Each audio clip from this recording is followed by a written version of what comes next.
नमस्कार, बहुत स्वागत है आपका। आपके साथ मैं हूं मृदुल शर्मा और आप देख रहे हैं न्यूज का एक्सरे।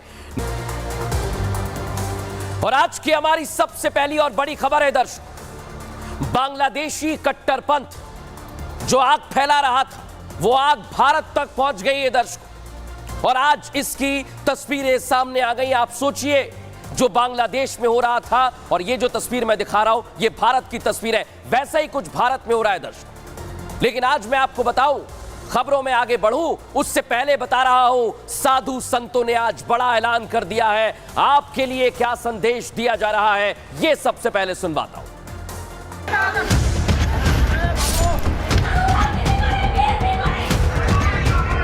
सनातन धर्म पर आने वाले संकट के लिए फिर से एकजुट होकर के कार्य किए जाने की आवश्यकता है।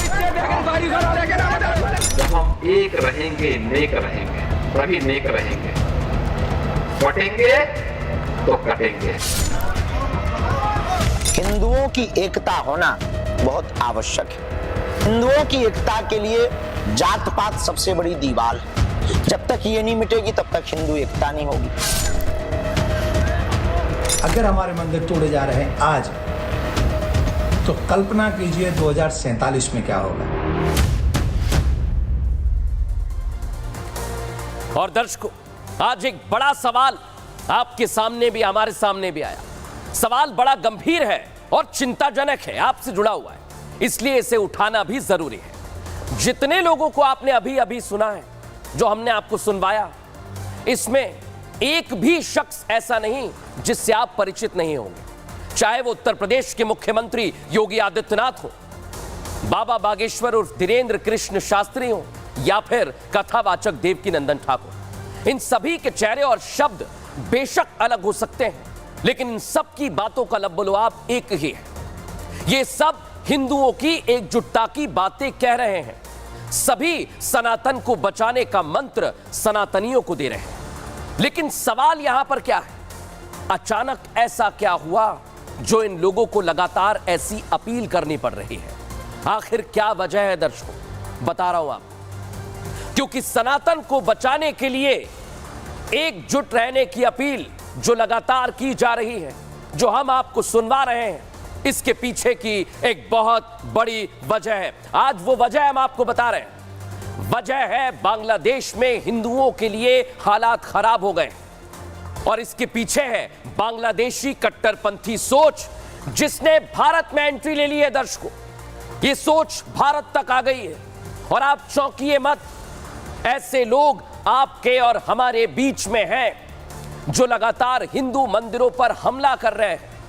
और ये हम फैक्ट से कह रहे हैं दर्शकों, जिम्मेदारी के साथ। हिंदुओं की भावनाओं को ठेस पहुंचाने का काम किया जा रहा है।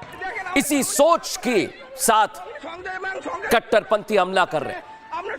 इस सोच के साथ आगे बढ़ रहे हैं कि कैसे सनातनियों पर धार्मिक चोट की जाए। ये लोग हिंदुओं की भावनाओं को ठेस पहुंचा रहे हैं, भगवान की मूर्तियों को निशाने पर ले रहे हैं, उन्हें तोड़ रहे हैं, खंडित कर रहे हैं। लगातार ये कट्टरपंथी हिंदुओं की आस्था को चोट पहुंचाने का काम कर रहे हैं दर्शकों। और इसके सबूत आज मैं आपको दिखा रहा हूं दर्शकों। देख लीजिए दोनों तस्वीर जो आपकी टेलीविजन स्क्रीन पर है। ये भारत की तस्वीर है। पहली तस्वीर, मां काली की मूर्ति पर हमला किया गया है दर्शकों, और इसको हम आपको दिखा नहीं सकते हैं। दूसरी तस्वीर है भू लक्ष्मी माता मंदिर की, जहां देवी की मूर्तियों पर हमला किया और उन्हें खंडित कर दिया गया है। यह कहां की तस्वीर है दर्शकों? भारत की तस्वीर है दर्शकों। लेकिन आप सोचिए, कैसे बांग्लादेशी कट्टरपंथी विचारधारा भारत में आ रही है, भारत में आगे की तरफ बढ़ रहे हैं दर्शकों। आज मैं आपको बताने वाला हूं। इसका पूरा रोड मैप इन्होंने तैयार कर लिया है। यह रोड मैप क्या है, कैसे तैयार किया है, आइए जरा आपको विस्तार से समझा देता हूं ताकि आप समझ जाएं। सबसे पहले आप देखिए, यह भारत है और भारत बांग्लादेश कहां पर स्थित है देख लीजिए। भारतीय सीमा जो आपको नजर आ रही है हम दिखा रहे हैं। और त्रिपुरा जहां पर यह हमला किया है, बांग्लादेश से 180 किलोमीटर दूर, 5 घंटे लगते हैं अगर आप चले जाएं कार से, लेकिन ये यहां तक पहुंच गए। यानी बांग्लादेश में जो हो रहा था, अब 180 किलोमीटर दूर भारत के अंदर त्रिपुरा में भी ये हो रहा है दर्शकों। सोचिए आप, अगर ये विचारधारा यहां तक आ गई है तो सोचिए ये कट्टरपंथी विचारधारा क्या आपके घर के आसपास भी आ सकती है। इस रिपोर्ट में देखिए।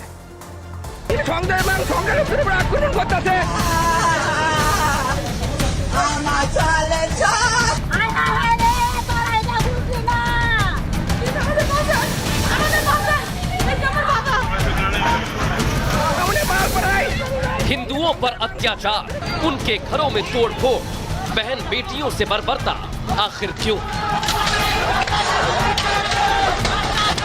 हिंदुओं की आस्था पर चोट, मंदिर में तोड़फोड़, भगवान की मूर्तियों को खंडित करना, आखिर क्यों? हिंदुओं की रोजी रोटी पर हमला, दुकानों में लूटपाट, नौकरियों में जबरन इस्तीफा, आखिर क्यों? सवाल है इन कट्टरपंथी ताकतों को हिंदुओं से दिक्कत क्या? क्यों बार बार हिंदुओं को ही निशाना बनाया जा रहा है? क्यों पूरी दुनिया में हिंदू धार्मिक कट्टरता का शिकार हो रहे हैं? ऐसा क्या है कि देश बदल रहे हैं, जगह बदल रही है, समय बदल रहा है, लेकिन हिंदुओं के खिलाफ रचे जा रहे षड्यंत्र की तस्वीरें एक जैसी नजर आ रही हैं? ऐसी कौन सी ताकतें हैं जो हिंदुओं पर लगातार जुल्म ढाने की इंटरनेशनल साजिश रच रही है? बांग्लादेश, पाकिस्तान में तो हालात ऐसे हैं कि या तो हिंदू परिवार पलायन को मजबूर है या फिर उनको धर्म परिवर्तन करने के लिए मजबूर किया जा रहा है। साफ है कि धर्म की जमीन पर लगी कट्टरता की आग धीरे धीरे भारत के हिंदुओं की तरफ बढ़ती जा रही है।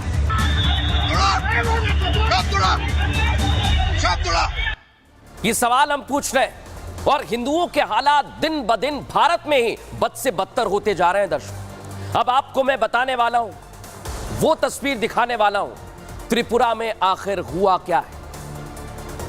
दर्शकों, यहां काली माता की मूर्ति पर कट्टरपंथियों ने हमला बोला। मां काली की मूर्ति को निशाना बनाया गया। मां काली जो दैत्यों का संहार करती है, मां काली जिन्होंने सृष्टि की रक्षा की है, मां काली जिनके क्रोध को शांत करने के लिए स्वयं भगवान शिव देवी के चरणों के नीचे आ गए। उन्हीं देवी की मूर्ति पर कट्टरपंथियों ने आक्रमण किया है। दर्शक, मूर्ति की हालत जो की है मैं आपको दिखा नहीं सकता। कट्टरपंथियों ने वो किया है जो हम आपको दिखा नहीं सकते हैं दर्शकों। लेकिन जिस तरह से मां काली की मूर्ति पर हमला किया गया वो साफ दर्शाता है इन कट्टरपंथियों की साजिश माहौल बिगाड़ने की थी। ये साफ बताता है कि इनकी कोशिश हिंदुओं की आस्था पर चोट करने की है। लेकिन दर्शकों, सोचिए आप, ये जो मैं आपको आज दिखा रहा हूं, मंदिरों पर आक्रमण किया जा रहा है। मां काली के मंदिर पर, भूलक्ष्मी मंदिर पर, हनुमान जी की मूर्ति पर सवाल खड़े किए जा रहे हैं। आखिर ये क्यों किया जा रहा है, इस रिपोर्ट में समझिए।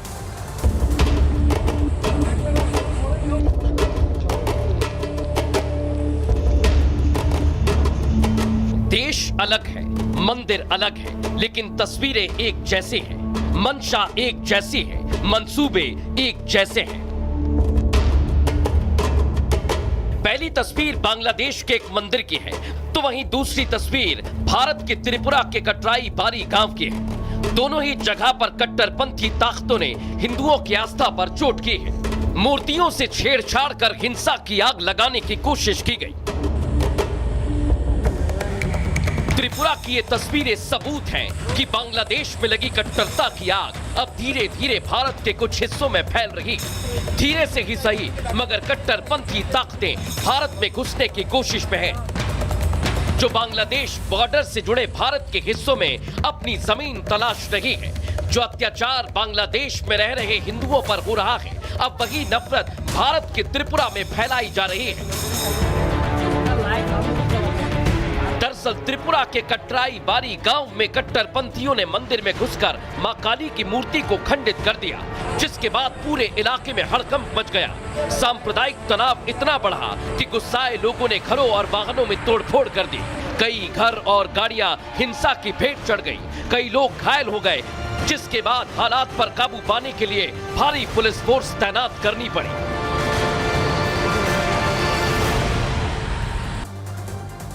दर्शकों, विरोध की आग केवल मां काली की मूर्ति खंडित करने तक ही सीमित नहीं है, मंदिर तक सीमित नहीं है। कट्टरपंथियों ने हिंदुओं के घरों पर हमला बोला है। जैसा बांग्लादेश में हो रहा था वैसा भारत में हो रहा है। हिंदुओं की गाड़ियों को जला दिया है दर्शकों। तस्वीरें आप देख लीजिए, ये जो तस्वीर मैं आपको दिखा रहा हूं, ये हिंदुओं के घर जल रहे हैं दर्शकों। आधी रात को हिंदुओं के सिर से छत छीन ली गई, हिंदुओं को बेघर कर दिया। कोई अपने बच्चे को लेकर घर से भागा तो कोई खौफजदा है। समझ नहीं आ रहा क्या किया जाए। हिंदुओं के घरों को आग के हवाले कर दिया, कई घरों में तोड़फोड़ की गई। देखिए जरा आप तस्वीर, हिंदुओं के इन घरों को देखिए कैसे तहस नहस कर दिया है। आप सोच लीजिए, मंदिर तक सीमित नहीं है, घर तक है। और तो और जो गाड़ियां मैं आपको दिखाने वाला हूं, वो बची ही नहीं है दर्शकों, उन्हें आग के हवाले कर दिया है। पहले घर पर और फिर गाड़ियों को देखिए आप कैसे जला दिया, क्या हाल कर दिया है। इनमें कुछ भी नहीं बचा है, सब कुछ जलकर राख हो गया है दर्शकों। लेकिन आप सोचिए दर्शकों, जो लोग वहां पर मौजूद हैं, जो पीड़ित वहां पर मौजूद हैं, वो क्या कह रहे हैं, कैसे ये सब हुआ, सुनिए जरा उनकी जुबानी। আমার বাচ্চাকে চেপে ঘুমা ধরে কোনো কিছু নয় আর আমার বাচ্চাকে চেপে ঘুমা ধরে কোনো কিছু নয় আর हम सभी लेवल्स पे हर समाज के हर संगठन से चाहे वो सोशल लेवल हो, पॉलिटिकल लेवल पे बात कर रहे हैं ताकि जो भी स्थिति आज कल रात से पहले थी उस वैसी स्थिति, शांतिपूर्ण स्थिति आए और सभी तरह के सभी समाज के जितने भी घटक हैं वो आपस में शांतिपूर्ण तरीके से रहें।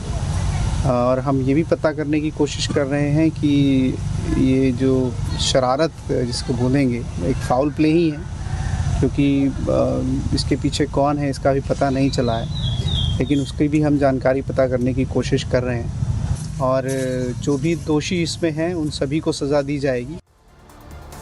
देख लिया दर्शकों आपने मां काली मंदिर में क्या हुआ, हिंदुओं के साथ क्या हुआ। अब आपको मैं एक और देवी के मंदिर ले जा रहा हूं जहां पर हमला किया गया है, और इस जगह का नाम आप सुनेंगे तो आप हैरान रह जाएंगे।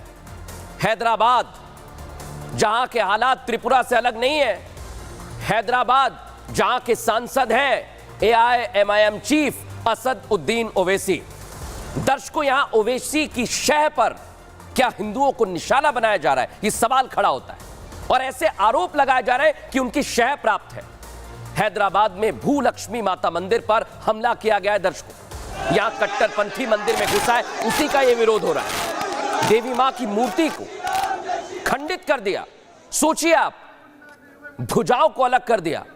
देवी की मूर्ति को खंडित करने के बाद आक्रोश है, यह हाल किया है। देखिए आप इन तस्वीरों को, मैं आपको इन तस्वीरों को दिखा नहीं सकता इसलिए हमने ब्लर किया है दर्शकों, लेकिन यह किसकी साजिश है इसका पता लगाना बहुत जरूरी है, क्योंकि सनातनियों के खिलाफ विरोध की आग पूरे देश में फैल रही है दर्शकों। इस मामले का पता जैसे ही हिंदू संगठनों को लगा, वो सड़कों पर उतर आए, विरोध कर रहे हैं। इसमें बीजेपी के नेता माधवी लता भी हैं, वो विरोध कर रही हैं कि आखिर मंदिर को निशाना क्यों बनाया जा रहा है। लेकिन सोचिए दर्शकों, हमारी सहयोगी अनेरी वहां पर पहुंची और उन्होंने मंदिर में क्या हालात कर दिए ये दिखाया है दर्शकों, देखिए जरा। से ये मूर्ति को वैंडलाइज किया गया है और साथ ही साथ सारे जो पूजा के सामग्री होती है वो भी पूरी तरह से वैंडलाइज कर दिया गया है। माता का फोटो जो है वो भी, फोटो फ्रेम जो है वो भी वैंडलाइज कर दिया गया है। और साथ में अब पुलिस ऑफिशियल्स ये कह रहे हैं कि वो जो पर्सन है वो मेंटली इल है और इसी कारण ये हादसा हुआ है। लेकिन यहाँ पे बाहर, मंदिर के बाहर कई लोग यहाँ पे इकट्ठा हुए हैं, कई हिंदू इकट्ठा हुए हैं जो यहाँ पे प्रोटेस्ट कर रहे हैं और कह रहे हैं कि जो कल्प्रिट है, जो अक्यूज्ड है, उसको पब्लिक में हैंड ओवर करना चाहिए और साथ ही साथ पुलिस ऑफिशियल्स को भी इसमें पूरी तरह से इन्वेस्टिगेशन करना चाहिए। दर्शकों आप सोचिए, असद उद्दीन ओवैसी यहाँ के सांसद हैं और अगर हैदराबाद में ऐसा हो रहा है तो आप अंदाजा लगाइए ये विचारधारा कहां तक आ रही है। देखिए हमारी इस रिपोर्ट में।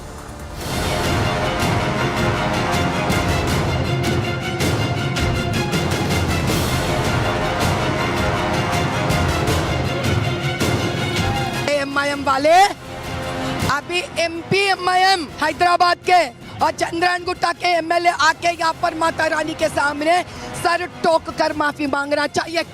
ये सीधी चेतावनी है माधवी लता की AIMIM के सांसद असदुद्दीन ओवैसी को। ये अल्टीमेटम है उन कट्टरपंथियों को जो मंदिर को निशाना बनाकर हिंदुओं की आस्था पर हमला करने की कोशिश कर रहे हैं। ये ललकार है उस सिस्टम को जिस पर इस हमले को अलग मोड़ देने का आरोप लग रहा है।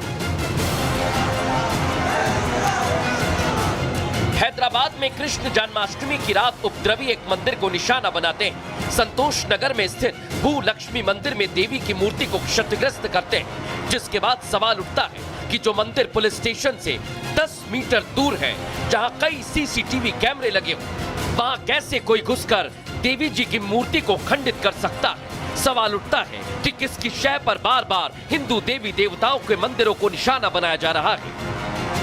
यहाँ से 10 मीटर की दूरी पे ही पुलिस स्टेशन है और माता रानी के मंदिर ऊपरी तले यहाँ पर 3-3 कैमरा है। तो मेंटली स्टेबल नहीं है, वो मस्जिद नहीं ढूंढता, वो ढूंढ कर मंदिर ढूंढता है। हिंदुओं की आस्था पर चोट की गई तो सड़कों पर लोग उतर आए। बीजेपी और बजरंग दल ने विरोध प्रदर्शन कर नारेबाजी की। आरोपियों को पकड़ने की मांग तेज हो गई, जिसके बाद हालात को काबू करने के लिए भारी फोर्स लगाई गई। लेकिन सवाल फिर वही कि आखिर कौन है जो मंदिरों को निशाना बना रहा है। सोचिए दर्शकों, अभी तक असदुद्दीन ओवैसी जो छतरपुर में बुलडोजर चला तो तुरंत बोल दिए, उनका संसदीय क्षेत्र भी नहीं था, लेकिन उनके संसदीय क्षेत्र में जब मंदिर पर हमला किया गया, मूर्ति तोड़ी गई, जो छतरपुर पर तुरंत बोल रहे थे, वो मंदिर पर जब हमला हुआ तो चुप हैं दर्शकों। सोचिए आप, वहां तुरंत बोलते, मंदिर पर हमला होता है तो चुप रह जाते हैं और कुछ भी अभी तक नहीं बोला है।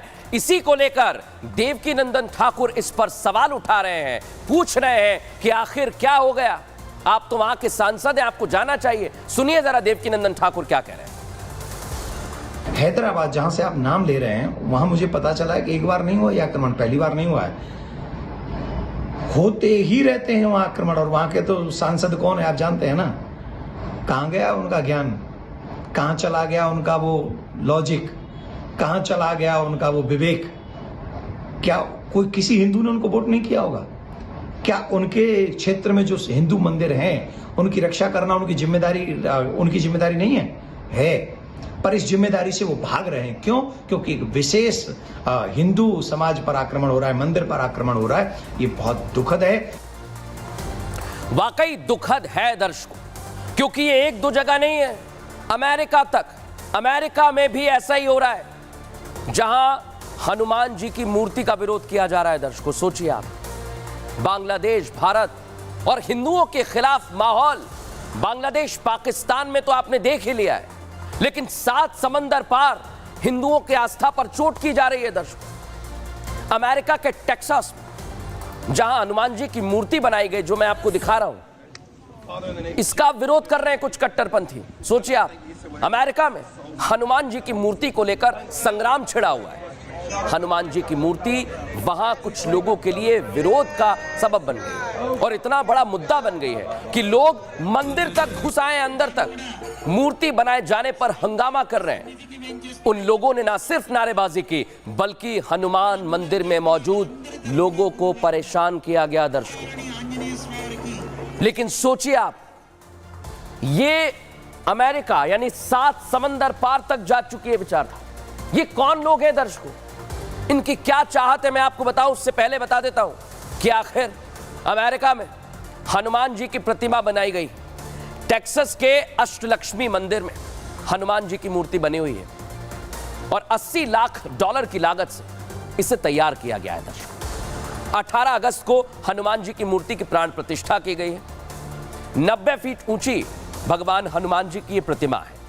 और आपको यह भी बता दें, प्रतिमा अमेरिका की 3री सबसे बड़ी प्रतिमा है और हनुमान जी की प्रतिमा का नाम स्टैच्यू ऑफ यूनियन रखा गया है, एकजुटता के प्रतीक। कुछ स्थानीय रूढ़िवादी समूहों ने इस पर विरोध किया क्योंकि उन्हें यह पसंद नहीं है। ईसाइयों का एक ग्रुप मंदिर परिसर के अंदर दाखिल हो गया और करीब 25 लोग विरोधियों के समूह में शामिल थे, जो माहौल बिगाड़ रहे थे। हनुमान जी की मूर्ति के पास जमा हो गए और वहां पर प्रेयर करने लगे। सोचिए आप, मंदिर प्रशासन ने इन लोगों को पुलिस बुलाने की चेतावनी दी, धमकी दी। पुलिस के खौफ से ये लोग वहां से भाग खड़े हो गए। लेकिन इतना ही नहीं दर्शकों, वहां पर कुछ लोग मौजूद थे और कैसे वो विरोध जता रहे हैं, सुनवाता हूं आपको। On-site people built a 90-foot statue. You got to know this was millions of dollars that came together for an ungodly purpose. So we need to come together, stop arguing, put our energy, put our faith and everything together instead of saying what colors we don't like, what denomination, what kind of person we don't like. We need to actually begin to bring Christ to the nations. दर्शकों, देखा आपने, 7 समंदर पार ये पहली बार साजिश नहीं हो रही है। इसके पहले कई जगह साजिश हुई है, जो इन तस्वीरों में मैं आपको दिखा रहा हूं। पाकिस्तान में तो आपने देख लिया क्या होता है, ब्रिटेन में भी ऐसी साजिश हो रही है, अमेरिका में, ब्रिटेन में और मेलबर्न तक ऐसी साजिश हो रही है। यानी मंदिरों को निशाना बनाया जा रहा है। दर्शकों, क्या यह महज एक इत्तेफाक है? शायद नहीं, क्योंकि ऐसे लोग हर जगह मंदिरों पर हमला कर रहे हैं। और सवाल यहां यह खड़ा होता है कि आखिर ये कौन लोग हैं दर्शकों, जो देश विदेश में हिंदुओं के खिलाफ माहौल बिगाड़ रहे हैं। और बड़ी बात यह कि इसे शांत करना बहुत जरूरी है। कट्टरपंथियों को उन्हीं की भाषा में जवाब देना जरूरी है। और मैंने जो आपको शुरुआत में सुनवाया था, हिंदुओं के खिलाफ जो माहौल बनाया जा रहा है, उसमें अब बाबा बागेश्वर ने आप लोगों के लिए एक बड़ी बात कही है। हिंदू एकता की हुंकार भरने पर मजबूर कर रहे हैं बाबा बागेश्वर। बाबा बागेश्वर आप लोगों के लिए संदेश दे रहे हैं, कैसे हिंदू हर उस ताकत को हरा सकते हैं जो उनके खिलाफ देश विदेश में उठ रही है। वो कह रहे हैं कि एकता में ही शक्ति है। अब आपको सुनवाने वाला हूं पंडित धीरेन्द्र कृष्ण शास्त्री बाबा बागेश्वर क्या कह रहे हैं, सुनिए जरा उनका संदेश। आने वाले समय के लिए हम लोगों को अभी से तैयार होना पड़ेगा, इसलिए हिंदुओं की एकता होना बहुत आवश्यक है। हिंदुओं की एकता के लिए जात पात सबसे बड़ी दीवार है। जब तक ये नहीं मिटेगी तब तक हिंदू एकता नहीं होगी। हिंदू एकता नहीं होगी तो राष्ट्र की समृद्धि में रुकावट रोड़ा हमेशा बना रहे। इस देश के विकास में सबसे बड़ा अवरोध यही है। तो देख लिया दर्शकों, बाबा बागेश्वर ने संदेश दे दिया, लेकिन लगातार वो आपको संदेश देते हैं, हिंदुओं के लिए बोलते हैं। सुनवाते हैं जरा आपको क्या क्या संदेश दिए गए।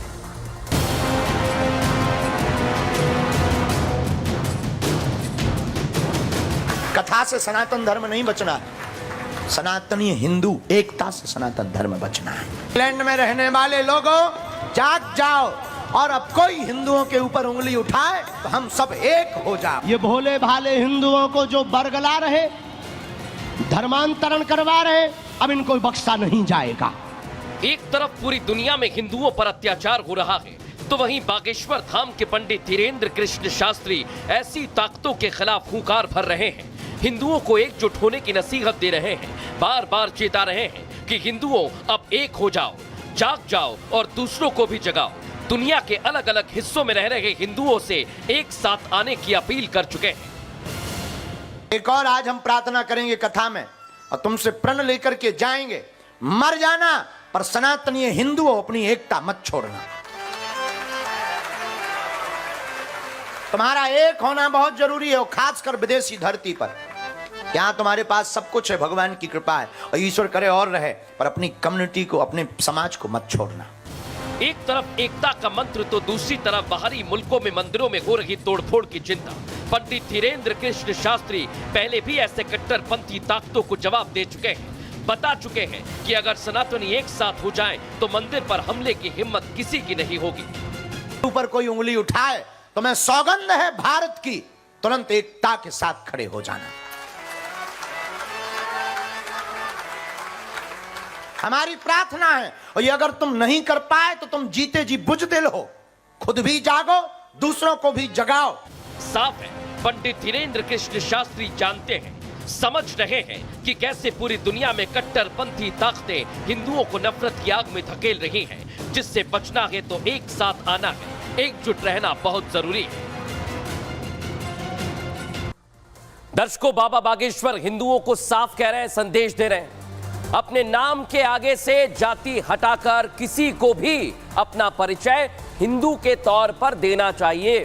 लेकिन दूसरी तरफ देश की राजधानी दिल्ली में दर्शकों ऐसी चिंगारी उठ रही है जो लगातार भारत को सुलगाने की साजिश रच रही है। ये देखिए आप, जेएनयू में जाति जनगणना की मांग तेज हो रही है।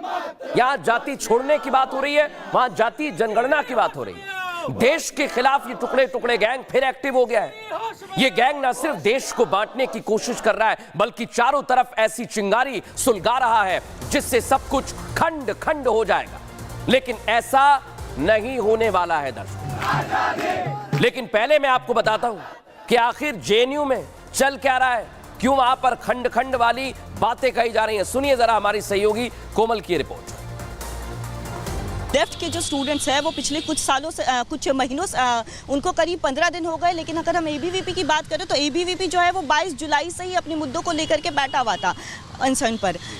कई मांगे जो है वो बातचीत में बात बनी है, कई मांगे जो है वो तो पूरी कर ली गई। लेकिन अगर हम बात करें इसकी जातीय जनगणना की और इसके साथ ही जो है वो बोल रहे हैं कि पुरानी परीक्षा प्रणाली जो थी उसका भी मुद्दा उठाया। इस पर आप लोगों का क्या स्टैंड? जी, पुरानी परीक्षा प्रणाली पे मैं क्लियर कर दूं कि जिस तरीके से हमारी एडमिनिस्ट्रेशन से बात हुई है, हमने एक अब्दुल नाफे कमेटी रिपोर्ट का हवाला भी देते हुए बताया कि 2015 में एक अब्दुल नाफे कमेटी बनाई गई थी, जिसके तहत ये बताया गया था कि जो पुरानी शिक्षा एग्ज़ाम पैटर्न है वो बिल्कुल डिस्क्रिमिनेटरी था अगेंस्ट एससीज एंड एसटीज़।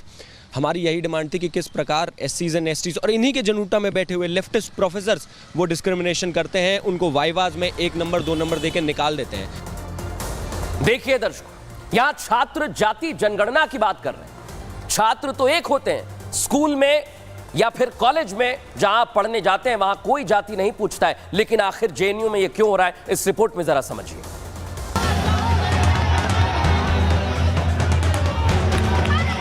देश में जातीय जनगणना को लेकर हो रही कुश्ती का अखाड़ा अब जेएनयू बन गया है। एक तरफ लेफ्ट है जो जातीय जनगणना की मांग कर रहा है, तो दूसरी तरफ एबीवीपी है जो लेफ्ट की मांग को बांटने की साजिश बता रहा है। आरोप लग रहे हैं कि जैसे इंडिया अलायंस के नेता करने को कहते हैं, लेफ्ट विंग वही काम करता है। दरअसल जेएनयू में छात्र संगठन और संस्थान के बीच 15 दिनों से कई मांगों को लेकर भिड़ंत जारी है। छात्र संगठन अपनी कई मांगों को लेकर हंगर स्ट्राइक पर बैठे थे, जिसके बाद संस्था ने छात्रों की 12 मांगों में से 6 मांगों को मान लिया। संस्थान परिसर की जाति जनगणना कराने को तैयार हो गया, लेकिन फिर भी जेएनयू छात्र संघ ने अपना विरोध जारी रखा।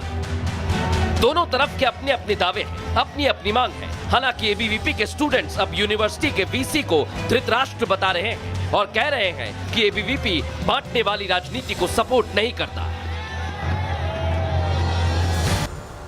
दर्शकों, उत्तर प्रदेश में बुलडोजर और बुलेट की खबरें बताएं उससे पहले मैं आपको एक तस्वीर दिखाने वाला हूं जो आपके रोंगटे खड़े कर देगी और सावधान करेगी, क्योंकि हादसे कभी भी हो सकते हैं। लेकिन देखिए कैसे एक बाइक सवार तेज रफ्तार से जा रहा था, लेकिन ये तेज रफ्तार उसकी जान पर भारी पड़ गई। तेजी से आ रहा था, फुल फ्रेम दिखाइए इसे, लेकिन अपनी मोटरसाइकिल की स्पीड को कंट्रोल नहीं कर पाया। उसने रफ्तार कम करने की कोशिश जरूर की, लेकिन कार के पास आने तक वो स्पीड काबू में नहीं कर पाया और हादसे का शिकार हो गया। लेकिन इतना ही नहीं, बाइक में आग लग गई है दर्शकों।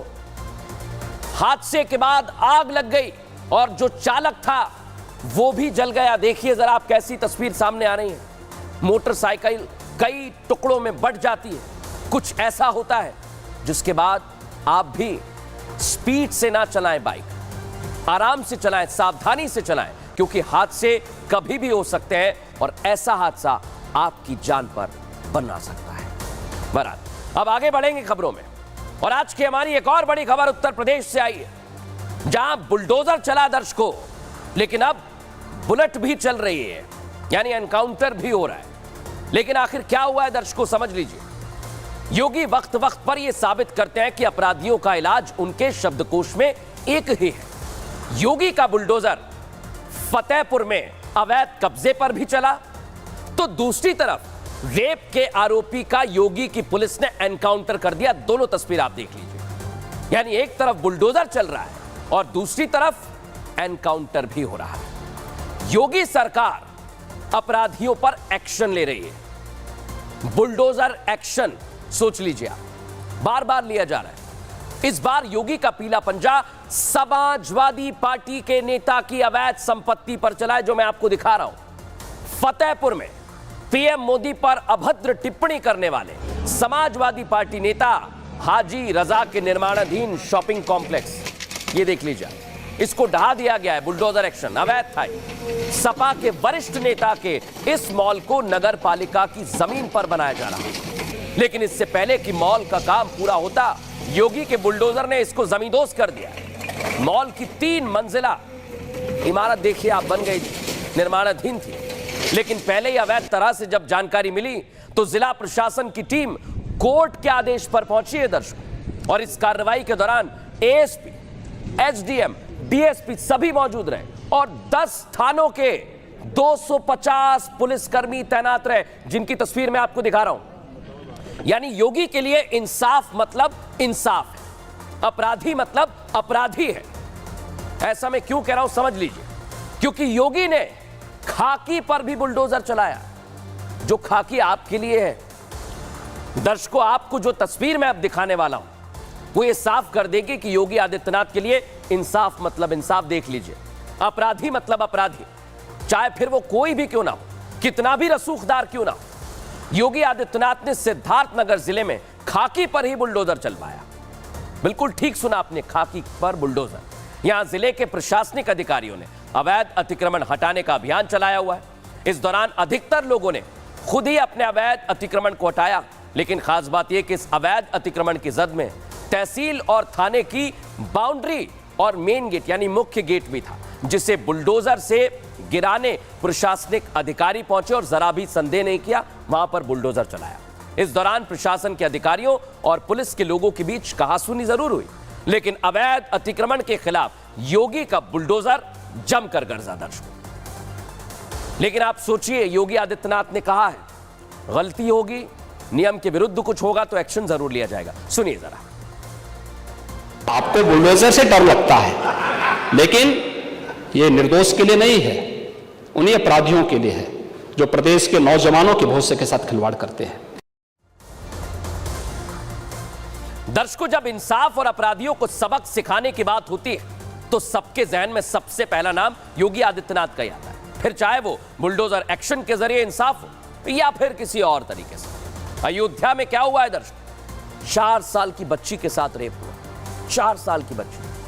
अभी सपा नेता और नाबालिग से रेप के आरोपी मोहित खान को लोग भूले नहीं थे कि अयोध्या में एक और रेप कांड हुआ दर्शकों। सोचिए आप, मोहित खान को अवधेश प्रसाद और पूरी समाजवादी पार्टी बेशक बचाने में जुटी थी। उस नाबालिग को अवधेश प्रसाद बेशक इंसाफ शायद नहीं दिलाना चाहते होंगे, इसलिए मिलने नहीं गए, लेकिन योगी के लिए बेटी के साथ दुष्कर्म की घटना बर्दाश्त से बाहर है। योगी ने इस मामले में विधानसभा में भी बोला, और इस मामले में योगी की पुलिस ने जो एक्शन लिया वो आपको बताऊं, लेकिन उससे पहले अवधेश प्रसाद जी से आज फिर सवाल कर रहे हैं हम। सवाल यह कि अवधेश प्रसाद जो अयोध्या के सांसद हैं, आपके संसदीय क्षेत्र में चल क्या रहा है? अयोध्या में अपराधी ऐसे खुलेआम कैसे घूम रहे हैं? क्या हो गया है? क्या अयोध्या में अपराधियों में कोई डर नहीं बचा है, कोई खौफ नहीं बचा है? अभी तक आप अवधेश प्रसाद उस दलित नाबालिग को मिलने नहीं गए, इंसाफ नहीं दिला पाए। योगी आदित्यनाथ ने कार्रवाई की। अब सलमान नाम के एक आरोपी ने 4 साल की बच्ची के साथ दरिंदगी की है दर्शकों, सोचिए आप। लेकिन योगी आदित्यनाथ और उनके प्रशासन ने कार्रवाई की है। बच्ची का कसूर क्या था? वो तो खेल रही थी, तभी युवक सलमान आया और उसे उठा ले गया। सोचिए जरा, संसदीय क्षेत्र है अवधेश प्रसाद का, अपने घर ले जाकर बच्ची के साथ दरिंदगी। काफी देर बच्ची घर नहीं पहुंची तो परिवार वालों ने तलाश की। रोने की आवाज सुनकर घर वाले सलमान के पास पहुंचे, वहां बच्ची खून से लथपथ थी। भीड़ को देखकर आरोपी मौके से भाग गया। इतना सब कुछ हुआ है अयोध्या में, अवधेश प्रसाद जी के संसदीय क्षेत्र में, और अभी भी उन्होंने कुछ नहीं बोला है दर्शकों। लेकिन योगी आदित्यनाथ की पुलिस ने आरोपियों की तलाश तेज की। यूपी पुलिस को वारदात के 8 घंटे बाद आरोपी सलमान की लोकेशन मिल गई। टीम वहां पहुंची दर्शकों, और फिर क्या हुआ? सलमान पुलिस पर फायरिंग करते हुए भागने लगा। पुलिस भी पीछे पीछे दौड़ी। जवाबी फायरिंग में एनकाउंटर के दौरान उसके पैर में गोली लगी है, लेकिन योगी की पुलिस ने आरोपी सलमान को धर दबोचा, जिसकी तस्वीर मैं आपको दिखा रहा हूं, जो चल नहीं पा रहा है। लेकिन अब मैं आपको दिखाता हूं पुलिस प्रशासन इस मामले में क्या कह रहा है, सुनिए जरा। मुखबिर द्वारा सूचना थाना महाराजगंज के सचिव अमरजीत की टीम को प्राप्त हुआ था कि अभियुक्त एमी आलापुर के तारापुर मोड़ के पास से इसके भागने की सूचना है। इस सूचना पे पुलिस टीम के द्वारा जब गिरफ्तारी का प्रयास किया गया तो पुलिस टीम पे जान मारने के नियत से लक्ष्य करके फायर किया गया। दौरान पुलिस मुठभेड़ अभियुक्त को गिरफ्तार किया गया है। दर्शकों, एक और तस्वीर में आज आपको दिखाने वाला हूं। हापुड़ से तस्वीर सामने आई है, जहां मामूली बात पर दो पक्ष आपस में भिड़ गए, एक दूसरे की जान लेने पर आमादा हो गए। देखिए जरा आप, दोनों पक्षों के बीच जमकर लाठी डंडे चले, ईंट पत्थर फेंके गए, एक दूसरे पर हमला तक कर दिया। हालात इस कदर बिगड़ गए कि आसपास के लोगों ने अपने अपने घरों में छिपकर अपनी जान बचाई है। देखिए जरा।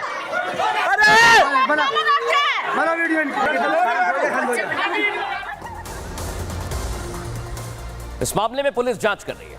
फिलहाल न्यूज का एक्स्ट्रा में इतना ही। कल फिर हाजिर होंगे रोचक और जानकारी भरी खबरें लेकर। नमस्कार।